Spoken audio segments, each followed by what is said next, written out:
অৰুণোদয় হিতাধিকাৰীসকলৰ কাৰণে আহি গ'ল এক ডাঙৰ খবৰ কাৰণ এইবাৰ অৰুণোদয়ৰ ধন লাভ কৰিব 2500 টকা 2500 টকা এবাৰ অৰুণোদয়ৰ ধন লাভ কৰিব কোনে লাভ কৰিব কেনেকৈ লাভ কৰিব সম্পূৰ্ণ ভিডিঅ'টো চাওক তেতিয়াহে আপুনি বুজি পাব চাওক এইবাৰ অসমৰ বান পৰিস্থিতি খুবেই ভয়ানক আছিলে এতিয়াও কিছুমান জায়গাত বানৰ যি বিভীষিকা হে অব্যাহত আছে সো এইবাৰ অসম চৰকাৰ তথা অসমৰ মাননীয় মুখ্যমন্ত্ৰী ডক্টৰ হিমন্ত বিশ্ব শৰ্মা ডাঙৰীয়াই এই কথা ঘোষণা কৰিছে যে ফেচবুক লাইভ যোগে যিসকল অৰুণোদয়ৰ হিতাধিকাৰী আছে চৰাইদেউ শিৱসাগৰ গোলাঘাট যোৰহাট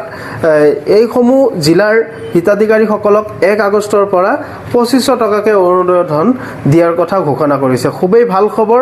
আপোনালোকে যদি বেংক একাউণ্টটো এতিয়াও আধাৰৰ লগত লিংক কৰা নাই শীঘ্ৰে লিংক কৰি ৰাখক কাৰণ ডিবিটি যোগে এই টকা দিব সো আজি এইখিনি আছিলে ইনফৰমেশ্যনটো আপোনালোকক দিলোঁ যদি ইনফৰমেশ্যনটো পাই ভাল পালে নিশ্চয় লাইক কমেণ্ট শ্বেয়াৰ কৰিব আৰু আপোনালোকে চাই আছে